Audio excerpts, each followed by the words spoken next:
Hey class, welcome back. I hope you guys are all doing well today. Today's PowerPoint lecture, we're going to be moving into the Cold War. We'll talk about some background information about the Cold War, and then we'll talk about some of the bombs, because the Cold War is basically the nuclear age, and the beginning of the nuclear age all the way up through 1991, and we continue with the nuclear age today. But this was basically how the world was dealing with the nuclear age back then. And so we're going to be talking about the bombs that were used, atomic bomb, H-bomb, all of that. And then we're going to talk about the Iron Curtain and the communist bloc countries. And then we're going to be talking about the Berlin Airlift. That was the first crisis of the Cold War. So we'll be looking at in detail of these things. You may never even heard of the Cold War and why it got its name, but we're going to find out here just in a second. Stay tuned for the PowerPoint. Okay, class, we're now going to move into the Cold War Part 1. This is the first PowerPoint lecture for the Cold War, and there'll be a couple of these lectures. Today we're going to talk about the background, some bombs, the Iron Curtain, and the Berlin Airlift in this PowerPoint. Okay, so to start off with the Cold War, the question is, what is the Cold War? You may have heard that term before, but maybe didn't understand what it was. The Cold War, it is the state of geopolitical tensions after World War II between the powers of the Eastern Bloc and the Western Bloc. Okay, so that's the definition of it. Geopolitical means political tensions based on geography, geopolitical tensions. Okay, so the Eastern Bloc is the Soviet Union and its satellite states, and the Western Bloc is the United States, the NATO allies, and other countries that were also sympathetic with the Western Bloc. All right, so that's just a definition of what it is. I'll have a map coming up, and I'll explain it out a little bit better. Why is it called the Cold War? The reason it's called the Cold War is because there was no direct fighting between the main powers. So during all these years, from basically the end of World War II all the way until 1989, there was no direct fighting between the Soviet Union and the United States, or the United States and the Soviet Union. There were other things going on, but it was like basically a high state of tension that looked like war because there was a lot of weapons involved, but no one shot at each other. There were other smaller wars or other wars that went on, but the Soviet Union and the United States did not go to war. Why is it called the Cold War? Because there was no direct fighting between the main powers. This time of non-fighting was decades of massive armament buildup in the USSR and mostly a defensive response action of the United States. So really, the USSR was the one that was really starting to build up their armaments, especially after they got the atomic bomb. And the United States was basically responding to a lot of the USSR's aggression. That's basically what was happening. What are the causes of the Cold War? Okay, so we have a list here on the screen. USSR's spread of communism. And that was a great fear that we'll talk about it in a second, but like this domino effect where if one country becomes communist, then the neighboring country becomes communist, and the neighboring country becomes communist. And communism is a direct threat to any kind of democracy or any kind of, especially capitalistic government or capitalistic country. USSR, fear of the U.S. atomic power, and they didn't have nuclear power, nuclear armaments the same time as the United States. At one time it was just the United States, and so they were scared of that. So they put their scientists on overdrive trying to get nuclear power and nuclear bombs, and so that caused the spread of it. USSR's fear of the U.S. atomic power, as it says there, U.S. only nuclear power until 1949.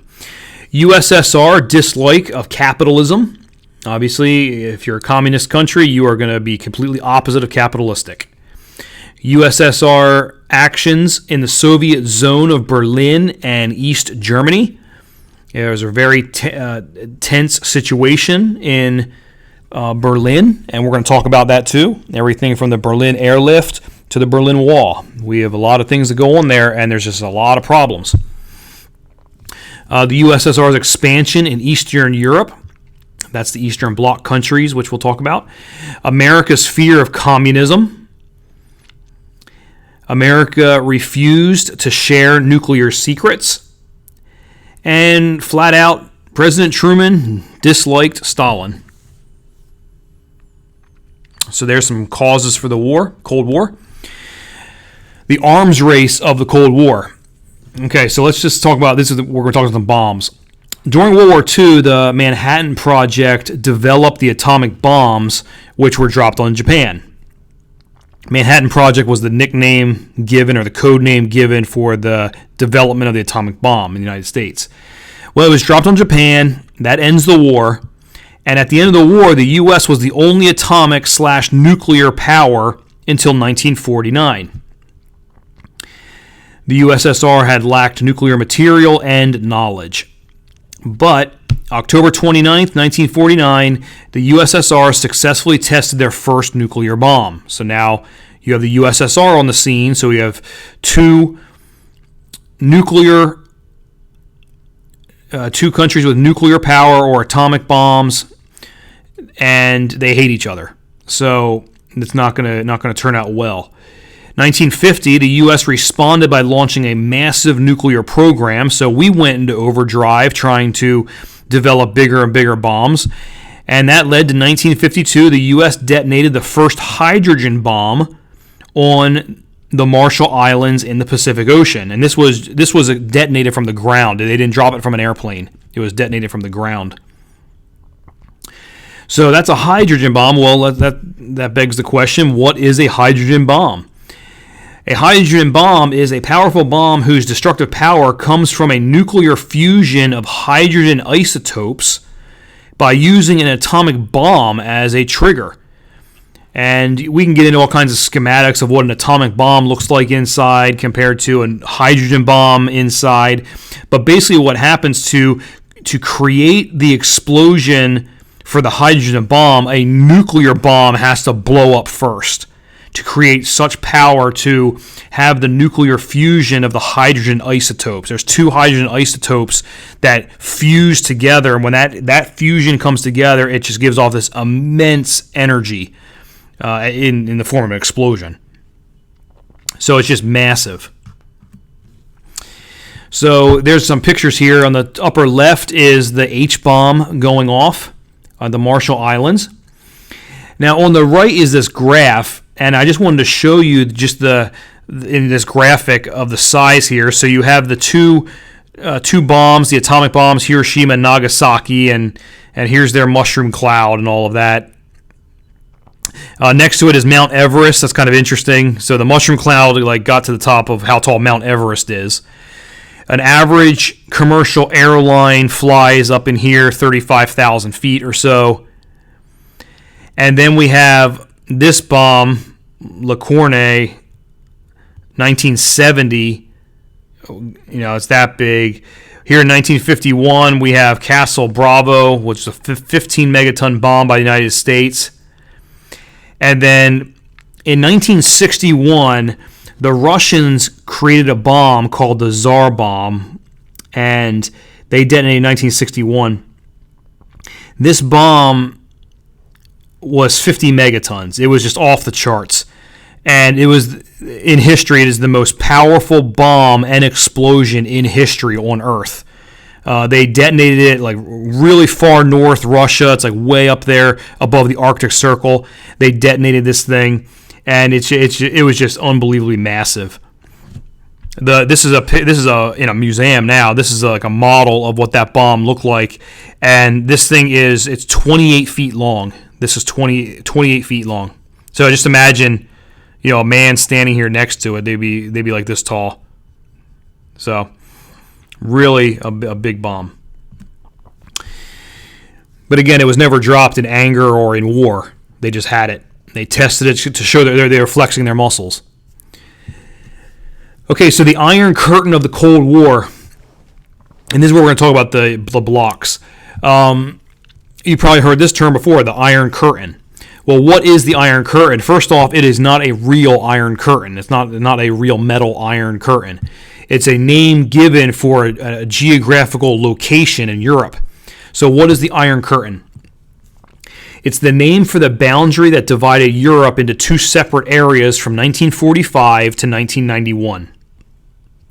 It was a political, military, and ideological barrier erected by the USSR after World War II to seal itself and its satellite states off from the Western powers.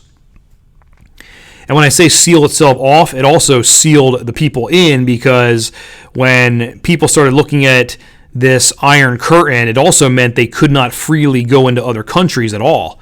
And so now it's like they're being sealed in to their communist countries. The bloc was instituted by Stalin by using the countries of, and this is very important, Poland, Czechoslovakia, Yugoslavia, Hungary, Romania, and Soviet-occupied East Germany. Those are the bloc countries. And it's basically a barrier of countries that insulate Russia from Europe, free Europe, and or democratic Europe, and democratic Europe from Russia. And so here on the screen is a map, and obviously the blue are the democracies, the democratic countries, and then the orange is the communist countries. And right here is the Eastern Bloc. Okay, so you have East Germany, Poland, Czechoslovakia, Hungary, Yugoslavia, Romania, and you have Bulgaria and Albania in there also. Now these countries all became communist after World War II. And so this is called the bloc countries. And it's kind of like a barrier from Europe and the Soviet Union. And then the border here, this red line, that's called the Iron Curtain. There was no free movement across the Iron Curtain. There was no free movement. It was very secure, very regulated. If you were flying into one of these countries, if you're flying into their capital, you had to have a specific reason to go there. Just a side point, Billy Graham had prayed for many, many years that he would be able to go into either East Germany or into Russia, Moscow, to have evangelistic crusades. And it wasn't until, I think, the 1970s that he was finally able to get approval to go into communist Russia for evangelistic campaigns. So we have the Iron Curtain there, and this is the bloc countries. And obviously here you see Germany has now been divided after World War II, divided into West Germany and East Germany. This little one here is East Germany. And inside of East Germany is Berlin. Okay, and I'll talk about this later, but Berlin is also divided up. So we'll talk about that. So we have this whole mess going on in Germany.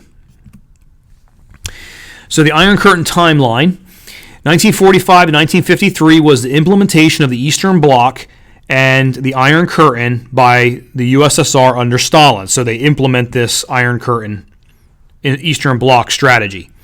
In 1948, the Marshall Plan was enacted by the United States. And this was a U.S. plan to help Western powers and West Germany economically. And the Eastern Bloc was left out. So I'm going to go back to that map.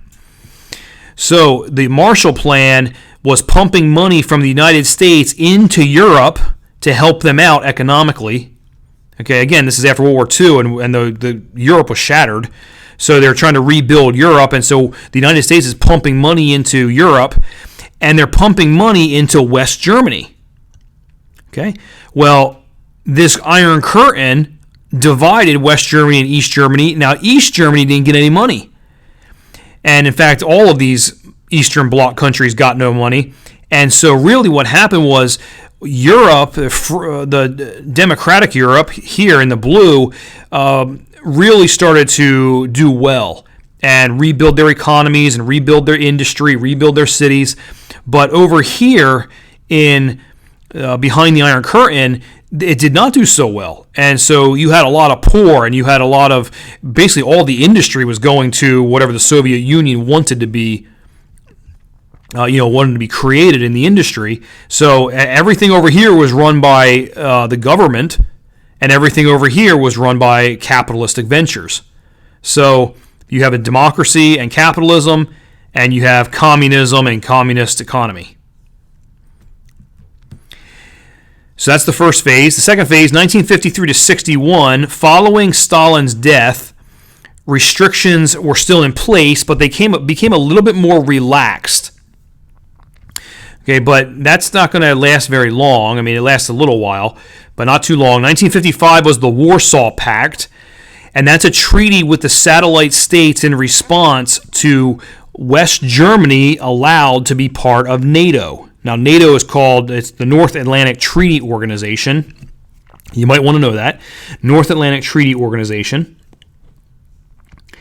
And so now West Germany, right here, which used to be the bad guy in World War II, is now allowed to join NATO. But guess who can't join NATO? East Germany.